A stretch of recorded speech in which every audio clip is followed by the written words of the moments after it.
Bon, je décide de filmer près aujourd'hui, comme ça vous pouvez voir vraiment ma sale gueule. Je reviens. 10 ans plus tard, me voilà avec un petit bout de papier et une écriture bien dégueulasse. Et là, je pense que j'ai atteint le summum en fait. C'est quand un jeune qui a 7 ans vient me dire « Écoute Sylvain, moi j'ai une écriture vraiment dégueulasse. » Alors il l'a pas dit avec ces termes-là. Mais alors toi, c'est pire que moi.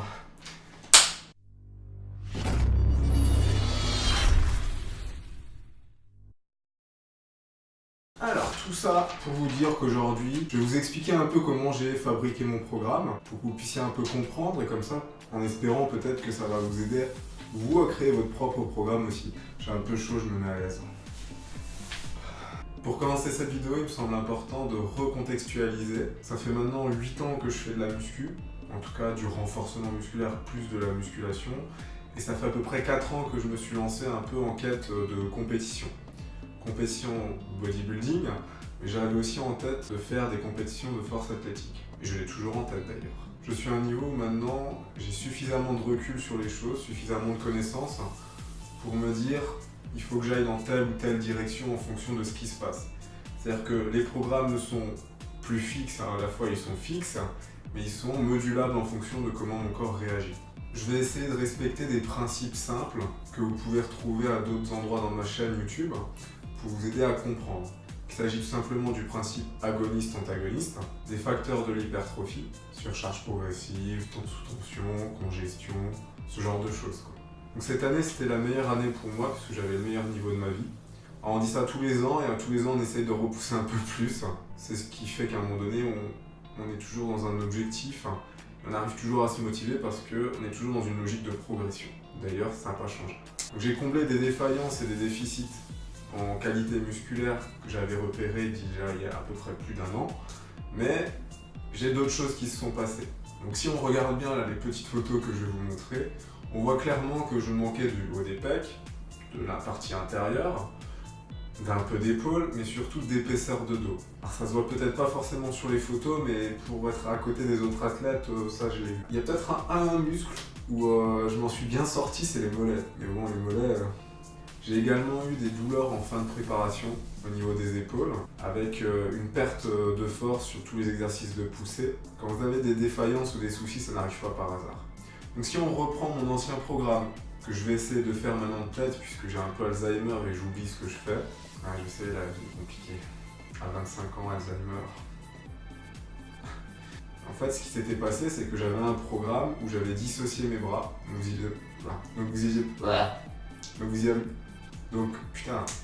Donc vous imaginez 2 séances bras dissociées dans la même semaine, plus les exercices pour le dos, plus les exercices pour les pecs et une séance épaules aussi au passage. Ça fait beaucoup. Donc on va dire que mes épaules étaient sursollicitées, mes bras aussi. J'ai conservé, on va dire, un tour de bras intéressant, mais au détriment d'autres choses. J'ai tellement régressé au coucher que même après ma préparation, je n'ai pas réussi à reprogresser. Et pourtant, le contexte était optimal pour que je puisse reprogresser. Je passais de 150 kg de max au coucher à 130 et je n'ai pas reprogressé après ma prépa. Également, plus les douleurs, je vous laisse voir le tableau. Et il n'y avait pas que ça, il y avait aussi les exercices du développé militaire par exemple où j'étais à la rue. Donc je pense que ce qui s'est passé par rapport à mon ancien programme, c'est que j'ai eu du mal à récupérer et du coup ça a entraîné des défaillances.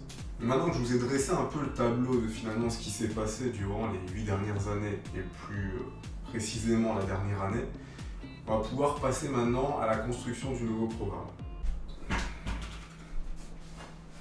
Ok, nickel. Je vais essayer de me placer ici, je vais essayer également de faire la meilleure écriture qui soit, même si ça craint. Alors je suis parti dans ma tête en me disant que j'allais arrêter de dissocier déjà mes bras. Donc je refais biceps, triceps ensemble. Il est intéressant que je travaille toujours mes pectoraux différemment. Donc j'ai mis les pecs tout seul. Et du coup par principe antagoniste, j'ai mis le dos tout seul. En fait, j'ai placé les épaules et les lombaires ensemble. Et j'ai mis les abdos avec les pectoraux. Et j'ai remis les abdos avec le dos.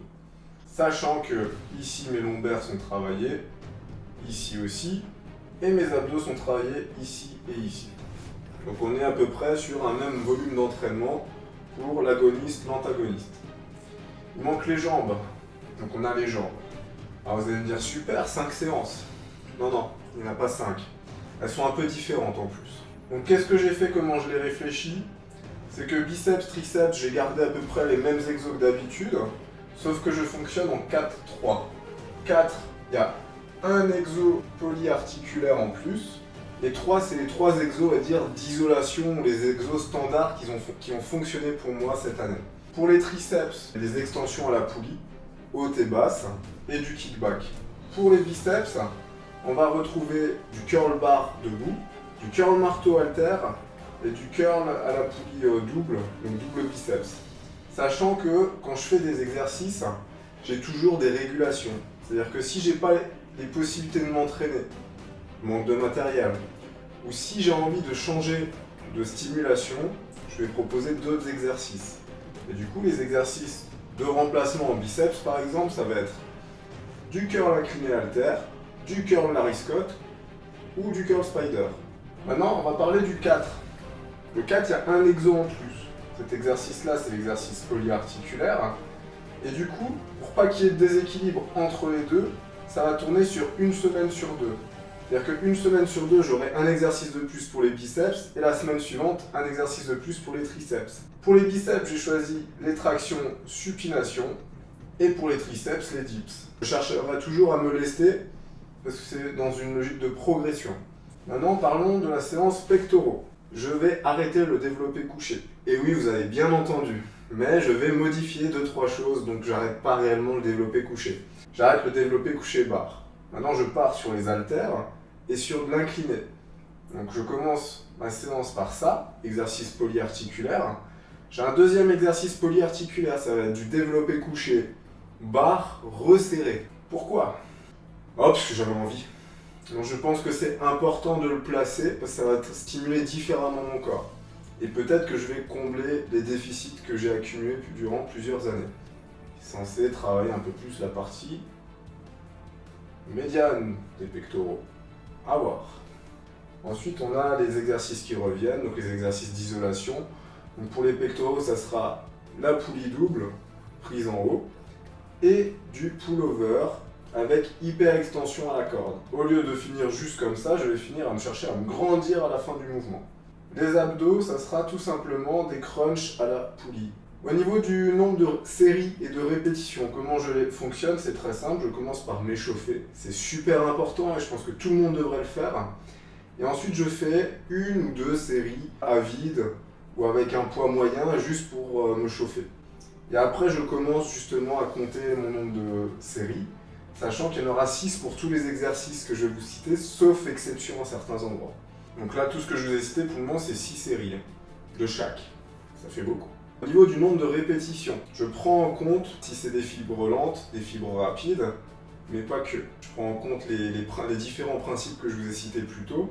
En dos et abdos. Donc en dos, c'est là que ça devient compliqué. Si par exemple, je suis dans ma semaine où je fais les biceps, je fais déjà des tractions supination. Donc là, dans ma séance dos, j'ai 2 exercices polyarticulaires par lesquels je commencerai. Sauf que si je suis dans cette séance-là, il y en a un que je ne ferai pas. Normalement, je fais des tractions en pronation. Mais du coup, je change comme je suis dans cette séance-là, dans la même semaine, et je ferai du rowing buste penché. Donc j'ai un exercice de rowing également, mais horizontal, en prise large, donc avec un temps d'arrêt en tirage maximum. Ensuite, je ferai également du pull-over, mais cette fois-ci à la barre, du face pull, donc il y a un exercice également pour les trapèzes, ça part du contexte, rappelez-vous. Et un exercice à la poulie haute en prise serrée ou neutre. Donc là, en termes de séries, pour que ça soit égal à la séance des pectoraux, je travaillerai 6 séries sur les 2 premiers exos que je vous ai cités, et ensuite ça sera 4 séries pour les autres. Et également, du coup, pour les abdos, j'aurai à peu près 10 minutes de gainage. Gainage dynamique, gainage droit, latéral, et peut-être du balancé droit et latéral également. Mais sur 10 minutes, non-stop. Parlons maintenant de la séance épaule-lombaire. On a très souvent un retard entre la partie postérieure, la partie arrière et la partie avant. La partie avant est souvent surdéveloppée, puisque tous les développés justement tapent dans cette partie-là. Et du coup, il y a un retard, un déséquilibre, et ça amène des blessures, une fragilité finalement par rapport à l'épaule et du coup il est important de travailler l'ensemble de son épaule. C'est pour ça que j'ai 3 exos qui reviendront tout le temps et qui sont très importants. Il s'agit des élévations latérales. Vérifiez votre alignement s'il vous plaît. Donc les élévations latérales, l'arrière d'épaule et la coiffe des rotateurs. Et un exercice polyarticulaire pour commencer qui est le développé militaire aux haltères ou à la barre. Sachant que je prioriserai les haltères tout simplement pour éviter de taper dans mon dos. Également je placerai les lombaires dans cette séance. Donc c'est quoi? C'est un nouvel exercice que je n'ai jamais fait, que je vais tester, parce que je pense qu'il est important d'avoir une palette d'exercices, une palette de savoir et de pratique, mais qu'il est aussi bien des fois de tester d'autres choses. Donc cet exercice-là, c'est une espèce d'extension à la poulie haute. Je vous montrerai ça en vidéo, je pense que c'est plus simple pour comprendre. Le meilleur pour la fin. La séance jambes. La séance jambes, en fait, elle va s'articuler, pareil, en 2 séances distinctes. Donc sur mon roulement que je vous expliquerai après. Donc j'aurai une séance avec une dominante et une autre séance avec une autre dominante. La première c'est quadriceps et la deuxième c'est ischio-fessier. Dans ces dominantes, on aura du squat avant ou du hack squat, de la presse, pareil, 6 séries à chaque fois. Et en ischio-fessier, on aura du soulevé de terre jambes tendues et des fentes. Et par contre, après, 3 exercices d'isolation qui reviennent. Il s'agit du leg avant, du leg arrière et des extensions mollets. Maintenant, sous quelle forme, je ne sais pas encore. Bah écoutez, je pense que là, on a déjà abordé toutes les séances. Maintenant, on va essayer de comprendre comment je les ai articulées. Donc, je ne suis pas parti sur une base d'une semaine de 7 jours. Pourquoi? Parce que je me suis heurté à des problèmes qu'on commence à retrouver quand on est assez avancé en termes de musculation.